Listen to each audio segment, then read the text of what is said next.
Welcome to another Carlo and Lade Sports Show. I'm Robert Laidlaw. And I'm Sean Carlin. Now, Sean, I know you're a bit of a rev head, and recently there was a very sad day in the north with the closing of GMH, the Holden's plant down at Elizabeth, and they held a rally where all these Holden's cars went and did a lap of honour around Elizabeth.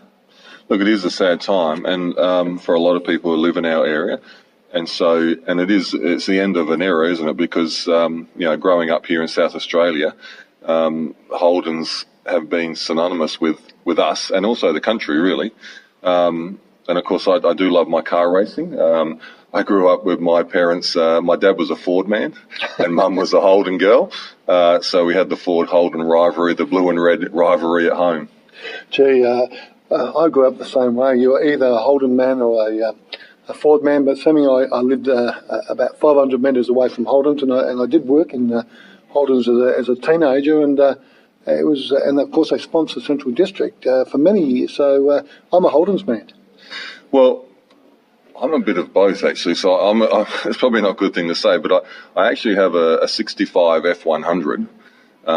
But it has a Chevy engine in it, so it has a GM, which really annoys the Ford guys. So I sort of sit on the fence maybe a bit. And again, growing up, I said we had all sorts of cars. Dad had a Phase 3 GTHO, which is of course not Holden, but Mum had HK Bathurst Monaro, 327 Monaro, and she also had a XU1 LC Tirana, which actually had a 308 in it. And back then in the mid-70s, it was pretty rare to find an XU1 with a 308 in it. With that type of power at their disposal, I'm surprised they didn't race each other. Well, I can't say too much, but if people in Salisbury know Nilex Avenue, and Dad's not around anymore, but Mum still is, so I don't want, and in fact she lost her licence a few times in the Tirana, and in the good old days, probably going way too fast down Main North Road. But Nilex Avenue was our favourite sort of race trip, and Mum and Dad would go down there with us kids and have a bit of a race. Well, I know that for murder that it's standing, but for most other crimes, I think there's 7 years and you're fine. Well, I think then Mum's probably safe. So tell us, what was it like as a young kid with your parents racing each other? Tell us a little bit about how a Sunday afternoon when you decide to get out there and see Mum and Dad race each other. Look, we grew up, we were Speedway kids. Dad raced sprint cars. We were, Rolly Park when we were younger, and then down to Virginia. We used to go to drags and International, still do. So we travel around doing Speedway stuff and karts. So it was always in our blood. As I said, Mum and Dad always had. We also had a range of hot cars, modified cars, and that's sort of stuck with all of us as we've grown up. So. But yeah, in those days, I think it was probably a bit more lax, but, road safety, very important. So I don't want to encourage anyone to do the same thing. But I remember, Dad having the Phase 3 Shaker and Mum having the Bathurst Monaro, the 327, and down Nilex Avenue lining up next to each other, and off they'd go. Did you have a flag start or what? Well, my older sister... I feel a bit embarrassed saying this, but yeah, my older sister would actually stand there on the road and drop her hand and off they'd go. And so I remember we loved it, great days going down to Virginia Raceway and drags, and I remember coming back in the cars, and Mum and Dad would drag the Tirana, and so Mum would take the Tirana down and we'd go on the street drags and all that sort of stuff. So look, hot cars are in our blood, and the other day we were heading down to farewell someone from the airport and just watching all the beautiful old Holdens coming in to Elizabeth. I just love old cars. I mean, I was seeing FJ Utes and sedans coming. Yeah. Well, I didn't see it, but FX, beautiful. I mean, it's just the shapes, like the chrome and the glass and the fender shapes. It's just like modern cars today. Some of them are great, but, I just love the old stuff. It's art, It is, but having said that, the Monaro was a special car for its time as well. Oh, look, the Monaro, great cars, beautiful cars, coupes, and worth a bloody packet now. And, of course, like the racing history too, I think Bathurst was on not long ago, which I love. Don't interrupt me on Bathurst Day. I sit there all day watching on the lounge, and that's, again, I remember waking up as a kid when I was a young kid and being in my pyjamas and being ready there for, watching with Dad in the lounge room. Good old days, so... Well, the funny thing is with GM and their Chevrolets, there was a couple of older Chevys in the parade on that particular Sunday as well, which really sort of highlighted the history of the companies, both GM and Holden. Well, GM's just a massive corporation, isn't it? And of course, we have our own special brand here, and so I guess over time, as things have changed, there's been a bit more similarities around the world. But in the early days, we had some pretty unique cars. You think of like the FXs and the FEs, and then you get into the H's and HRs, and eventually into the Monaros and Tiranas, and then and obviously the Commodore from the 80s onwards. But I think my earliest an FP and an EK and a HD, and then I had a Tirana S. So I've had a few early Holdens. No, look, they're now if people still, and obviously a lot of people still have them, and in pristine condition. It's just great to see them out on the road. It is. It was a pleasure. In fact, there's a lot of the modern cars we're going through, but I must admit I'm a little bit like you. I was drawn to the older cars. I'm certainly that way. I just love the old stuff from the 60s and 70s, and so I'm sort of stuck in a bit of a time warp there. Now, talking about racing and everything, of course, the Australian Touring Car Championship, there's always Holdens, there's Fords, etc., etc. But did you know that for nearly 5 decades, Holdens has been winning motor races with its Australian-made cars? Win on Sunday, sell on Monday was alive and well when Norman Beachy won Holden's first Australian Touring Car Championship race at Surfers Paradise on Sunday, August 31, 1969. He was driving a Holden Monaro HK GTS 327, an early iteration of the V8-powered, locally made muscle cars that remain a popular part of this country's motoring culture today. And since that day, Holden's recorded more than 500 local touring car races wins, including 31 victories in the most famous car race in the land, the Bathurst 500 1000. But Holden's history on the track dates back even further to the 1963 Holden EH S4 Special.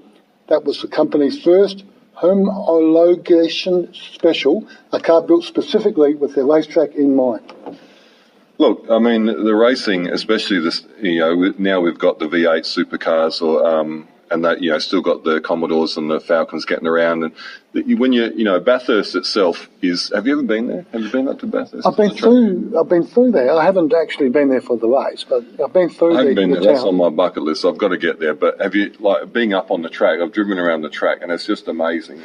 It's just like a normal road. It's amazing how it is. It's a public road, but when you get up the top there, and you some of the actual drop-offs and the cambers, it's just amazing that what these guys can do. And when you look at some of the early footage of the guys getting around, like in the late 60s and early 70s, with no safety, really. I mean, the cars were pretty much like you could buy off the showroom floor with a few modifications to get them out on the track. Those guys were crazy.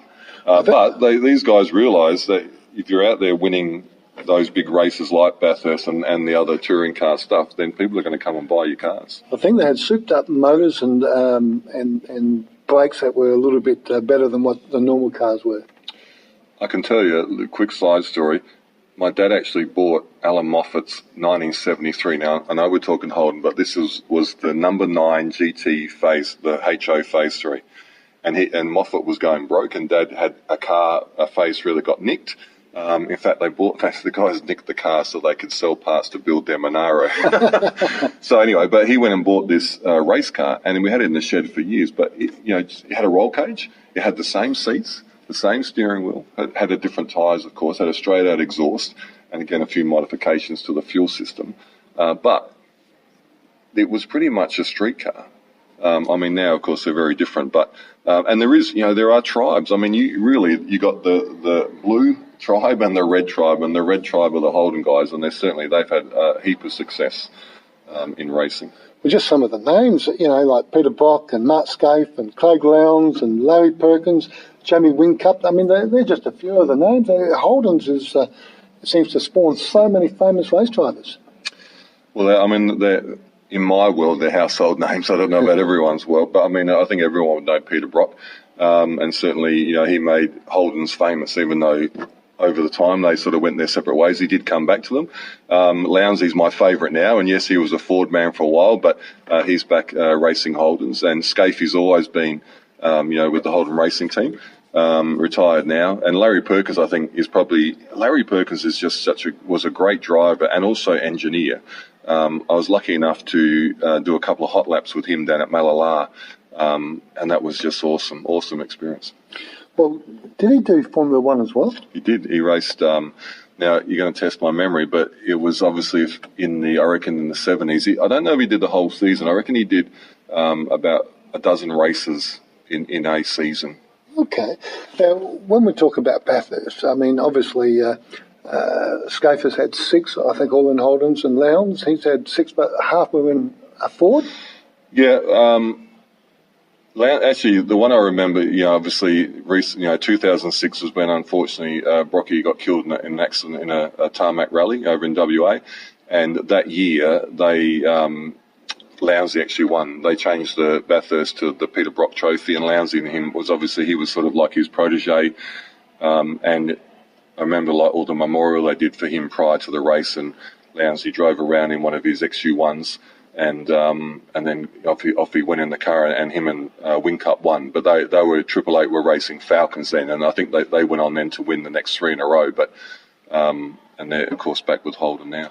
And talking about 3 in a row, Brocky won 3 in a row twice. That's correct, yeah. And 9 in total with Bathurst. He did. He is the king of the mountain, and everyone considered. So even now, like this, this year again, they do some great things at Bathurst to honour the past drivers, and it's synonymous. I watched a documentary the other day about Lounsey, and there was a lot in there about Brocky, and there was a lot I didn't know, and it was really interesting the relationship that they had. Well, we said Brocky, he's won 9 Bathurst, but in a Monaro, didn't he win? Wasn't there a 24-hour he won there as well? Yeah, he did. He won. They bought out. There was a few actually. They had a 427 Monaro, which is the modern version, and they set them up for racing. And I think in that they ran that 24-hour one. They won it. I reckon they only won by less than a second. Wow. And they won by 6 laps. 6 laps. Now, just in the overall sort of Australian Touring Car Championships, in wins, the top 10 wins by model for Holden, the top 8 are all Commodores. Number 1 is the VF with 106 wins, then the VE with 106, and you drop down to the VT, which has 63 victories.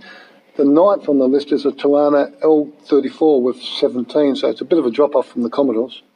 Well, the Commodore's been around racing since, I reckon, the early 80s, and the Tiranas went through a whole range, like you had the XU1s and then like the L34, which was the actual Bathurst model, which was the SLR 5000. They then went to the A9X, which was probably my favourite looking car. So the Tiranas raced for